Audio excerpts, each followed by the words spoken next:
It's time for Ask the Mayor on KWBE. Every Thursday morning at this time, we check in with Beatrice Mayor Bob Morgan to see what's happening in the city. And we say good morning to Mayor Morgan. Good morning, sir. How are you? I'm doing great, Dave. How about yourself? I'm doing well. You getting ready for the hot weather here that's in our forecast? We are. I was amazed, though. It's another beautiful morning and, not quite jacket weather, but it was pretty close.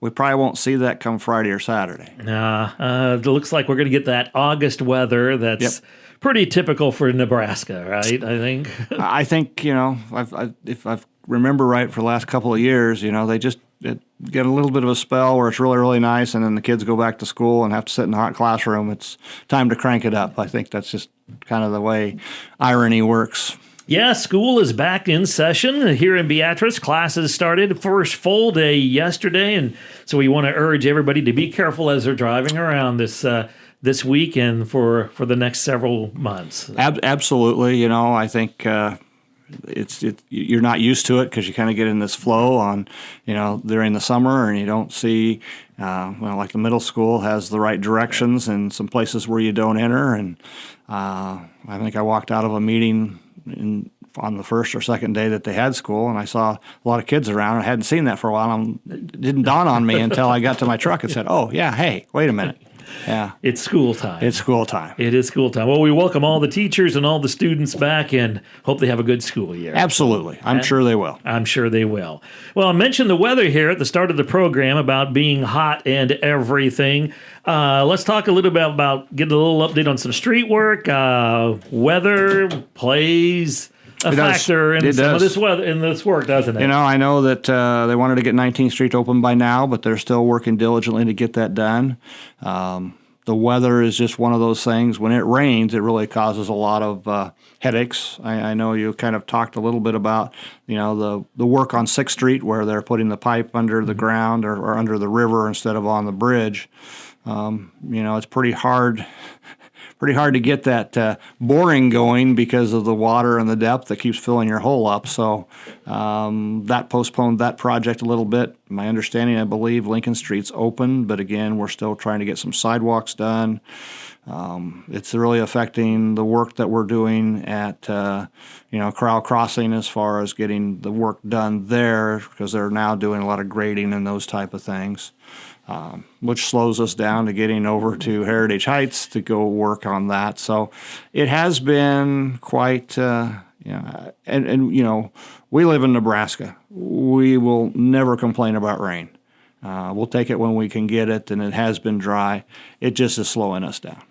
Yeah, because they always say once the rain stops, it doesn't start back up again sometimes, and that's never a good thing. That's right. Yeah, so you do wish for it to continue. It does cause a little bit of headaches, does slow things down when you don't want it to, but again, we'll take it. The housing projects are starting to look like construction. I mean, they're working away, aren't they? They are. That's a company that's done that for a while, and there's always little things that crop up. I do believe they weren't expecting quite as much rain because they have to put what they call a SWIT plan up and to protect the runoff water and those type of things. And I believe Monday's rain caught them off guard when it rained that hard, and they had to do a little bit of rework on their fencing and their water control, but they got that done. So they're moving right along. A few weeks ago, we talked a little bit about the armor coating, some of that project, and how it's kind of a new type of deal that they're doing. Are we done with all of that, or are we still working? We should be done with all of that, and I think we're pretty well done with all the mill and overlays. Yeah. We'll probably start. And I know Jason's a good listener, so he can correct me if I'm wrong. But as we get into the fall time, we'll start doing crack seals.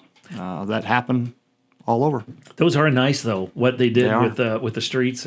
Yeah, Jason found that new technique, and I think they talked about it and tried it, and I think it worked out pretty well. Yeah. Okay. 5th Street. How's 5th Street coming along? 5th Street. I drove that today, as a matter of fact, on the way here.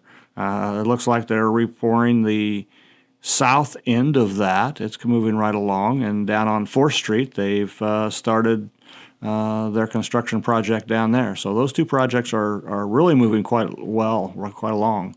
I think Team and Construction has been pretty diligent on working on those two areas. So I think those two projects are doing very well. And I don't think have you heard much as far as interrupting traffic and such? Not a lot, no. I mean, we want, of course, and we're trying to do it in stages so we don't eliminate all the parking.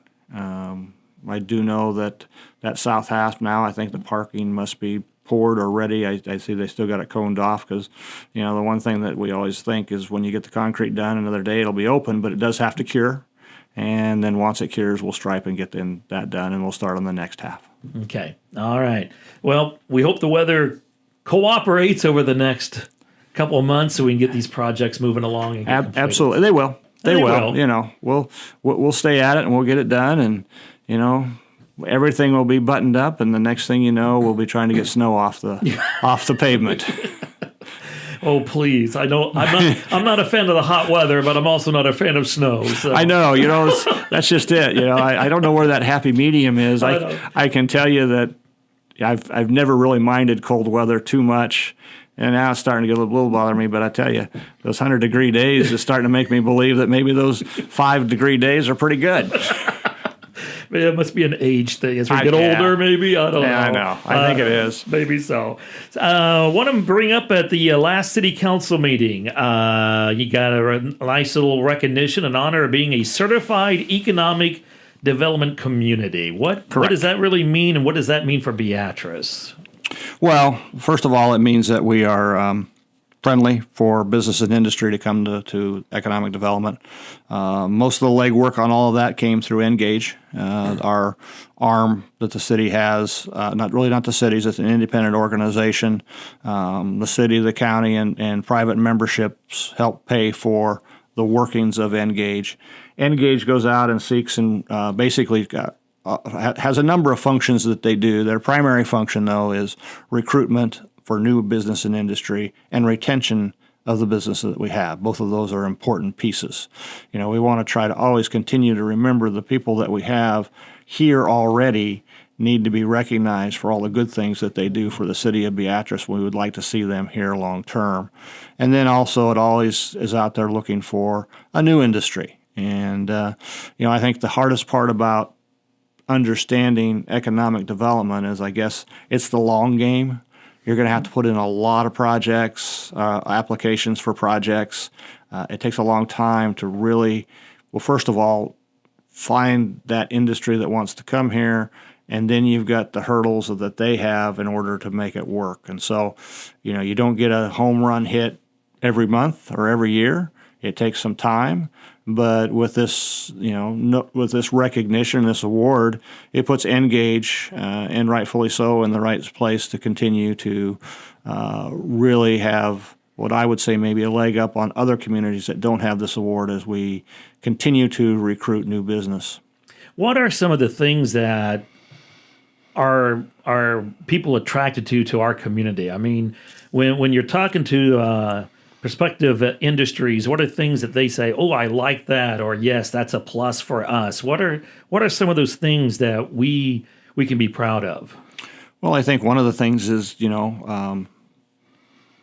for the city, we've got a lot of nice amenities. When you think about the parks that we have, we think about the schools that we have and the condition those are. We have a community college in this area. But one of the really strong, I would say, motivating factors as well is our rates as far as our water and our electricity. Our supply and price are both very, very important as these folks look at where to locate and, how much electricity does that company need and can we provide those type of things. So that infrastructure piece is also very, very important. Okay. So one thing about economic development, some folks might say, well, I never hear much of what's going on, but that's just it. There's a lot going on, but it can't be talked about sometimes. Sometimes it can't. I mean, when you have an industry that comes to town, they'll work with the economic development director, maybe a couple of other people in town, but they typically don't want to be they want to do it so that nobody else knows they're looking, because they're looking at maybe 2, 3, or 4 sites.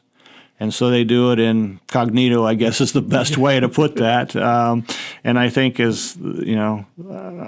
that typically then I think the economic director can talk about things in general terms. And, over the years I've worked with several economic development directors, and I don't know if it's a pattern with all of them, but they typically call a lot of times like Project Green, Project Red, Project Orange. And they basically just give you a little bit of update about how things are going with Project Green, for instance. But you really don't know much more than that. But again, that's part of the game of economic development, because confidentiality in economic development is huge. Really, I mean, it's one of the big things, isn't it? It really when it is. comes to, That is one of the big, huge things that, in that economic development world, when you're working with a business and industry and they want you to be confidential, it just has to be, or you'll lose them in a heartbeat. Okay. All right. It's 8:40. We'll take a break. We'll come back. We're going to talk about a video that's been a big hit. Yes. Wow. Okay. It's 8:42 at KWBE. We continue with our Ask the Mayor program. Mayor Bob Morgan with us. Okay, we got a question in here before we talk about this video that I mentioned. Did a good question. Any places to bring broken tree branches? Last weekend we had that storm that moved through, some pretty strong winds. Nothing like what Lincoln or Omaha, Blair, Fremont all had, but we did have some limbs that were down. I did see some down. So any places to bring broken tree branches? There is, and there has been for a long time. Out at the landfill, there's also over there where you can dump your grass clippings, your garden clippings, anything like that. There is a roll-off up there where anytime if you trim trees or you lose branches because of a storm, you can take them out there. There's a roll-off up there for a nominal fee. We have it there basically from April to October, and you can throw them in that roll-off. Okay. All right. Then they also said that they have an issue with tree branches on the sidewalks. People are putting them in neighbors' yards. This doesn't sound like a mayor issue. I don't know what you can do, but if there are tree branches and they've been on a sidewalk for a while, I would urge them to call the community development office. And we have people that, go out and take a look at some of those types of things. Like they can probably at least direct you in the right direction. As far as the neighbor putting branches in the other neighbor's yard, that's probably not appropriate, but it's one of those things that either, depending on how you want to handle that, it's kind of a neighbor-to-neighbor issue. I guess if it's something really, really bad, it might be one of those things that you check again with the community development director's office, and they can route you on the best way to handle that. Okay, let's try to get along here, folks. Well, and I can see it'd be aggravating. Yeah, it would be upsetting. Yeah, I can see that. It would be upsetting. So, okay. So with that, we'll move on to a video that is a big hit on the internet. Isn't that amazing? My wife caught this a couple of weeks ago or whatever. She said, watch this. And then I got to work, and about 2 days later, someone here at work was like, have you seen this video? And so it's getting a lot of hits. What are we talking about? It is. And I just mentioned community development director, but our community development director and Amanda, our person that does a lot of our social media and those type of things for the city, they put together about a 15-minute video that goes through the entirety of the Dempsters facility, inside and out. I think that's what a lot of people are going, well, what does it really look like inside? And, nobody has access because it's probably not the safest environment, I would say. But people are trying to, we know that right now it's a mess, and we know we have to try to figure out over time, how do you take it down? But I don't know until, and in my opinion, they did a great job. In my opinion, this video shows just how big of a project it is. And it goes through the big building, of course, but it goes through all the outbuildings that are in back. It was quite a compound in its day. But it takes you all the way through. It shows you that, people, we're removing the asbestos. We should be probably done with that by the end of this month, except for the roof, because you can't really take that out of the roof without taking the roof down. But it also shows you how much, I want to say furnishings, but how much junk is still left in the building.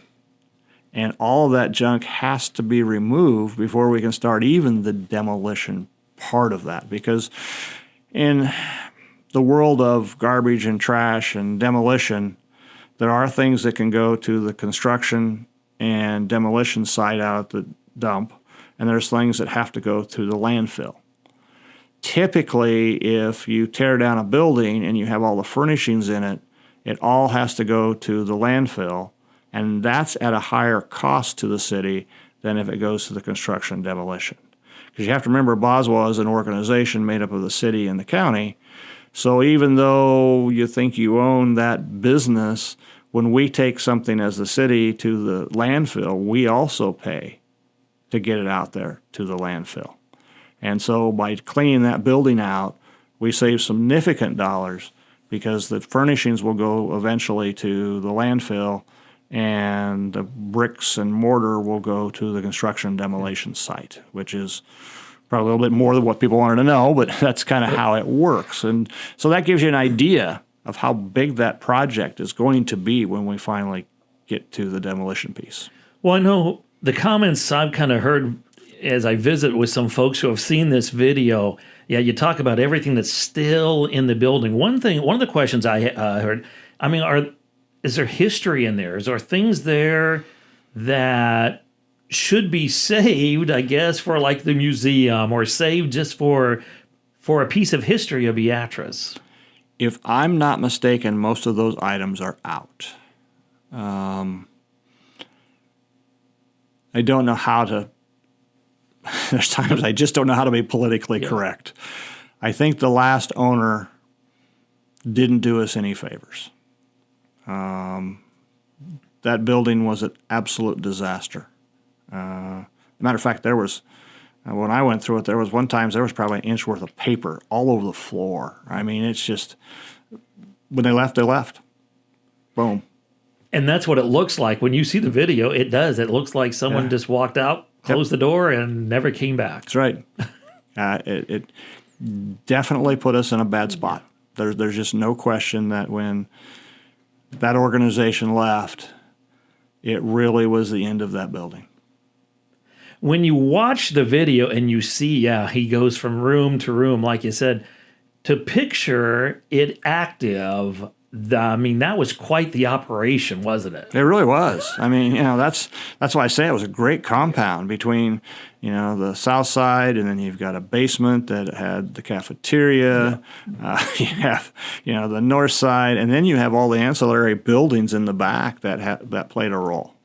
It's interesting to see. I know some folks have commented on the videos. They'll say like, well, I worked there, or such. My family member worked there. They remember it when it was in this heyday of being just an awesome operation. Absolutely. Yeah, it really was. And I guess time has a way of, destroying things. I mean, I look at the massive beams that are in that building of wood. They say, well, how much, can you salvage some of that? And we'll certainly look at that. But I think overall, time has taken its toll. Yeah. Yeah. Unfortunately. Well, I tell you what, if you have not seen the video, it's on the Facebook page of the city website, City of Beatrice, right? Yep, correct. And you can go to that. Like I said, make sure you allow you some time because it's not a short video. It goes for about 15 minutes, but it really shows a lot. And if I remember right, one time I Googled it just to make sure. I think I said City of Beatrice Dempsters video, and it did come up. Okay. Yeah, so, Any idea how many hits you've had, how many views? I don't. I really don't, but I know that, I've had several people stop me and say, hey, I watched that video. Hey, I watched that video. So Amanda and Chet, you guys, if you're listening, you did a wonderful job. Great video. It does just show you how, when I talk about, how do you eat an elephant one bite at a time, it just shows you that we got lots of bites that we have to take. It is not a small project at all. No, it is not. I know there was a time, there was issues with people kind of breaking in, and such. Do you still are we still having that issue right now? Or since the fire, has that kind of gone away? Well, I think that's subsided quite a lot. I think also, the people that were breaking in were trying to look for things that were salvageable and take with them. There's not much left. There just isn't much left there, and I think that's kind of took some of that away. Okay. It's 8:51. We're going to come back and wrap things up with the mayor after this. It's 8:54 at KWBE. We're in our final few minutes of our Ask the Mayor program here on KWBE as we visit with Beatrice Mayor Bob Morgan. I do notice that you're taking bids. The city's taking bids for animal control services. We are. It's a 3 or a 5 year contract. It's an independent contractor. Okay. In other words, right now we have a gentleman that is doing a good job, but typically when you have contracts that are independent contracts like that, you do list it again, and he and others can go through that process to see what the most reasonable bid is to provide, animal control for the city, and there's hours required. And, I think one of the things people have to remember is the animal control officer is just that. So, they do have the right to make sure that people are taking A, care of their pets, and B, that they're not a nuisance. So there's some ordinances in the city that make sure that we are a responsible, pet-friendly community, but also rules to enforce.